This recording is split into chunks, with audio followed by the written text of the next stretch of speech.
My sister-in-law is about to deliver a speech in French. She hasn't had the same privileged upbringing as us, so please, let's be patient with her, I requested, feeling the anticipation build in the room. All eyes turned to the groom, who appeared visibly flustered. I switched on the mic, hoping to ease his nerves. Congratulations on your marriage. Now, without further ado, let me proceed with my speech. I began as the room fell silent. Out of the corner of my eye, I caught a fleeting glimpse of Emily's faint smile. With a deep breath, I launched into my speech in fluent French. Every now and then, I glanced over at the couple. Emily's frozen smile seemed somewhat out of place. As I worked in the fields, I spotted fresh rabbit tracks in the neighboring cornfield for the first time this year. Pausing my work, I locked eyes with a rabbit and its baby, the mother feeding on grass with its tiny offspring. It was truly heartwarming. "Oh, how cute. It's that time of year already, isn't it?" I exclaimed. I introduced myself as Sarah, currently 30 years old, planting corn in a carefully prepared field. The farming work was monotonous, often making me lose track of time. As evening approached, I decided to call it a day, exchanging nods with a familiar farmer also preparing to head home. Living off a mix of farming and part-time jobs started when my parents were killed in an accident during my middle school years, leaving me and my younger brother, Jason, in the care of our maternal grandparents. Despite their kindness, our grandmother's frailty and frequent illness added strain to our lives. Our grandfather, though brave and supportive, seemed worn out from shouldering responsibilities. With our grandmother's uncertain health, I chose not to pursue high school, instead working to support Jason's education. He eventually secured a spot at Harvard University, and I attended his college orientation, filled with tears of relief. Years passed, and our grandparents retired, prioritizing each other's care. Today, after work, I plan to visit them, knowing how precious these moments were, especially for Jason, who rarely had the chance to see them due to his job. As I parked my car and opened the slightly old door, the darkness enveloped me, signaling the end of another day's labor. "Welcome home, Sarah," echoed through the house as I stepped inside.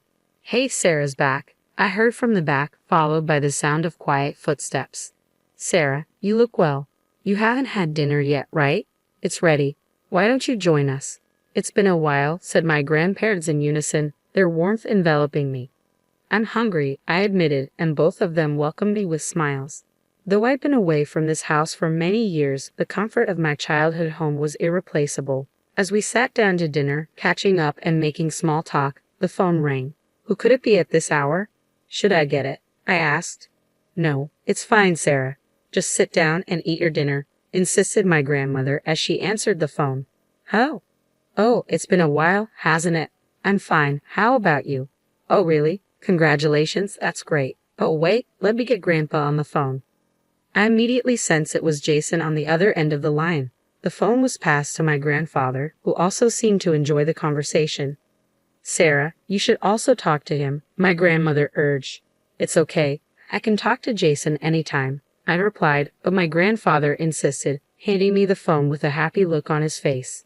Surprised by Jason's voice, louder and more energetic than I'd expected, I gasped a bit. "Long time no see, Jason." "I'm good. You startled me with your loud voice, but I'm glad you sound well." "Hey, what am I, chopped liver?" Jason joked. "Grandpa and Grandma just have poor hearing." I couldn't help but smile and chuckle. "That's so like you, Jason. So you occasionally call like this, huh?"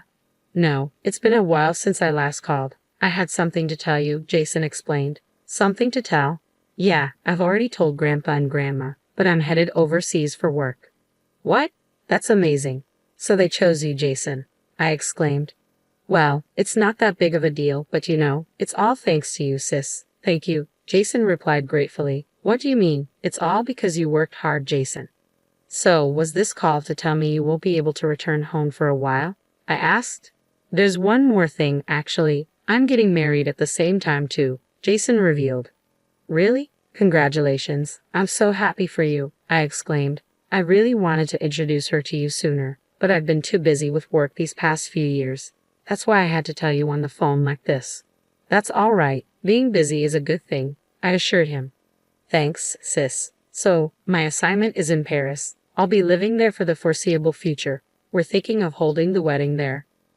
So, come over with Grandpa and Grandma. I'll cover the travel expenses, of course." Paris. When I glanced at my grandparents, they were beaming, perhaps thrilled for Jason. But a wave of worry washed over me. Taking the elderly couple on such a trip might be too much for them. Jason, I'd love to go, but taking these two. I trailed off, my concern evident. I know it would be bad if something happened. I wanted them there for the special moment. Oh, then I'll come over before the wedding. When's your next day off, sis? Jason inquired. I have tomorrow off, but after that, I replied. Got it. Then I'll bring her over tomorrow. Let Grandpa and Grandma know. What? Wait, that's pretty short notice, Jason noted. Wait, did you have some plans, sis? He asked. Not really, but mental preparation. You don't need that. She's a really nice girl. I'm sure you'll like her, Jason assured me hastily. Oh, I've got to get back to work. Can you tell them bye? The call ended abruptly, leaving me hanging up reluctantly. I see Jason's getting married. That's wonderful, Grandma remarked, her eyes sparkling with joy. That's right, he used to be so small. I'm so happy for him. Oh, Sarah, is the call over? What did Jason say about that? He's bringing his fiancée over tomorrow, I explained, still a bit surprised by the sudden turn of events. I see. At our age, it's hard on the heart to fly, indeed. But if we can see Jason again after so long, let's make a feast tomorrow, Grandpa suggested, his tone filled with excitement. Jason has always been smart, but he's always been restless, always thinking on the run, so to speak, Grandma reminisced. Well, it's good that he's found someone who can support him. Let's celebrate tomorrow, then. I'll come over early tomorrow and help with the cooking. With that settled, I started eating the remaining dinner that had been left untouched. The next day, despite being a habitual late riser, especially on days off, I woke up early and headed to my grandparents' house. Despite it only being midday, they were already busy preparing for the visitors. As evening arrived, the sound of the sliding door opening echoed through the house. I stepped into the house, greeted by Jason's vibrant voice, followed by a softer, reserved one. Hello there, I heard as I approached. There stood my brother, whom I hadn't seen in a while, alongside a lovely lady. Ah, sis, long time no see. Let me introduce you to the woman I'm going to marry. I'm Emily. Nice to meet you, she said with a warm smile. Oh, I'm Sarah, Jason's sister. It's so nice to meet you, Emily, I replied, extending my hand. Emily and I shook hands, welcoming the couple into the house. Emily greeted our grandparents warmly, her laughter filling the room. She was outgoing and quickly became friendly with them. As we sat around the dinner table, Emily suddenly asked me a question. So, sister-in-law, you're a fan of lemon on your shrimp, huh? Oh yes, I always have been. Really? I responded. Me too. This is the first time I've met someone else who likes it the same way. I'm so happy, Emily exclaimed. Her cheerful conversation made her easy to talk to, and we chatted and laughed together. However, I couldn't help but notice Emily's gaze on me whenever I was talking with others or had to leave my seat for the restroom. I brushed it off, thinking it was perhaps poor eyesight or just the way she looked at people. Today wasn't the day to worry about it. We were here to celebrate Jason's upcoming marriage. The conversation shifted to Jason's future Southeast assignment, and from there, I learned that Emily had lived in Paris during her junior high school years.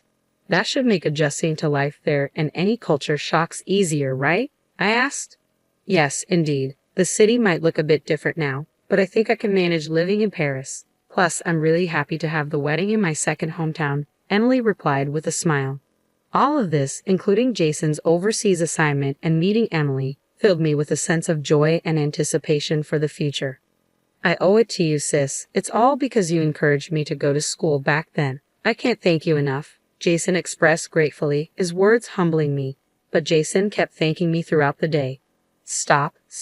Come on. Like I always tell you, it's all because you worked hard, Jason. I insisted. But sis, I wouldn't be who I am today if you hadn't done everything for me, Jason persisted. Oh, I remember now. I'd like to ask you to give a speech at the wedding, he suddenly said. Me? Well, it is your important day. If you want me to, I'll do it, I agreed. Really? That's great. Looking forward to it. Don't set the bar too high, Jason joked. Even at that moment, I felt Emily's gaze on me. However, the dinner went smoothly, and I breathed a sigh of relief. Time flew by, and before I knew it, it was the day of Jason's wedding. From the day I was asked, I had been rehearsing the carefully crafted speech for Jason's big day. As I headed to the venue, I mentally read through the speech, preparing to deliver my brother's once-in-a-lifetime speech. When we arrived at the ceremony venue, I decided to check on Jason first, heading towards the groom's waiting room. As I opened the door, I was surprised to see Jason still in his everyday clothes. "Oh, big sis, thanks for coming. Was it hot outside?" he asked. "Yeah, I was taken aback by the heat, but I'm fine. More importantly, you haven't dressed up yet. I was looking forward to seeing you in a tuxedo," I teased. "You're too eager. We still have plenty of time," Jason reassured me. As we chatted for a bit, I heard the door open. Turning around, I saw Emily, the bride, standing there. I tried to greet her, but she cut me off, a knowing look in her eyes. "You made it here all by yourself, sister-in-law. I heard you didn't go to high school, so I was worried about you," she blurted out loudly, leaving me taken aback in the quiet waiting room. "Huh?" Jason stepped in front of me, confronting Emily. "Hey, what the heck? Stop it, Emily." "I was just expressing my concern. Why are you blaming me?" Emily whimpered, facing the furious Jason. I watched this unfold and promptly stepped between Jason and Emily. "Don't get mad, Jason. I'm fine. Today is an important day, right?" "If you say so, sis." Jason relented, and the situation settled down. Emily, on the verge of tears over the smallest thing, struck me as someone who always needed to be the center of attention. Throughout Jason's dating history, some of his girlfriends had been jealous of the bond between us siblings. With that experience, I maintained my composure as I observed Jason comforting Emily until her tears subsided. Intending to leave early to find my seat and rehearse my speech, I began to step away. However, just as I was about to go, Emily, who had been crying moments before, flashed me a smile. "Oh, and please do your speech in French so everyone can understand it," she said, giggling. I was left dumbfounded. "No, sis, you don't have to do that, Emily." "Don't say such things," Jason chimed in quickly. At that, Emily's face crumpled as if she were about to cry again. "It's okay, Jason, I understand. I'll practice," I reassured her, trying to ease the tension. Emily cracked a small, cunning smile, but I quickly left the scene. The wedding began, and seeing Jason being showered with blessings, looking so content, made me genuinely happy. As the ceremony continued, before I knew it, it was my turn to speak. Standing nervously before the mic, I was about to start my speech when a voice echoed from a different mic. "My sister-in-law is going to give a speech in French. She hasn't been brought up in the same kind of educated environment as us, so please be patient with her." Upon hearing this, the room buzzed with anticipation. All eyes turned to the groom, who was visibly flustered. I switched on the mic, hoping to put him at ease. "Congratulations on your marriage. Now, without further ado, let me proceed with my speech," I began, as the room fell silent. Out of the corner of my eye, I caught a fleeting glimpse of Emily's faint smile, then began my speech in fluent French. Every now and then, I glanced over at the couple. Emily's frozen smile seemed somewhat out of place. "Why, how?" Recalling my past, I remembered a time when I once worked part-time in agriculture. We hosted a French man who was interning there, 5 years older than me. He was kind and always thoughtful, and I secretly had a crush on him. Looking back, it was my youthful days, eager to deepen my friendship with him despite the language barrier. I borrowed my friend's school French textbook and studied diligently. At first, our conversations were awkward, but eventually, I became capable of casual conversation in French. As my jokes during the speech set the room roaring with laughter, I noticed Emily seemed completely lost. I figured she'd probably forgotten her French after so long abroad. Moreover, her 3 years of middle school overseas had taught her that unless you're keen on learning, you can get by with just gestures and vibes. Just as it's hard for a child to understand what adults talk about, it seemed unlikely Emily understood everything that was happening. As my speech drew to a close, I saw Jason deeply moved, crying beside her, Emily clueless as to why he was crying.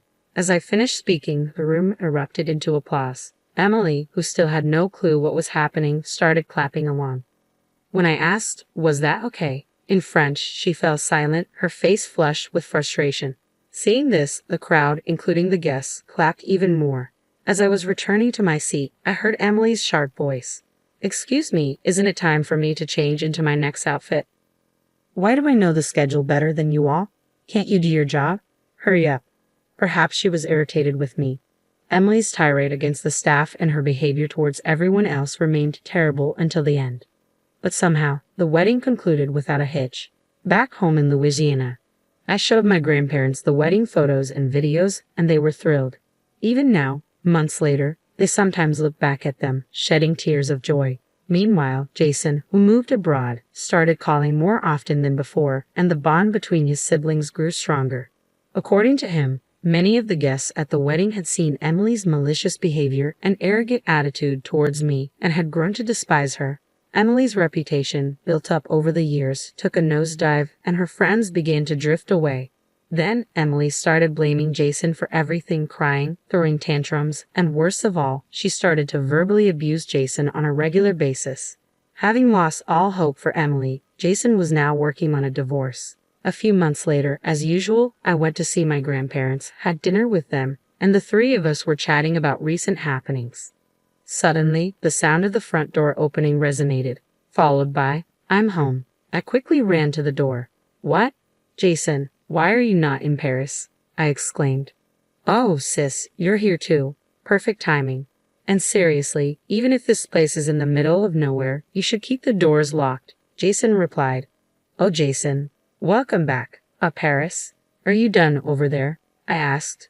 "No, I'm still living in Paris, but I had a business trip to New Orleans, so I decided to swing by." "Oh, that smells good. I'm hungry," Jason said. "Well then, come over here and eat, Jason. Guess what? Jason's back." Seeing Jason for the first time in a while, my grandparents were happy, their voices naturally rising, and they surrounded the hungry Jason with flying conversations. Amidst all this, I was worried about this think of the run type of Jason.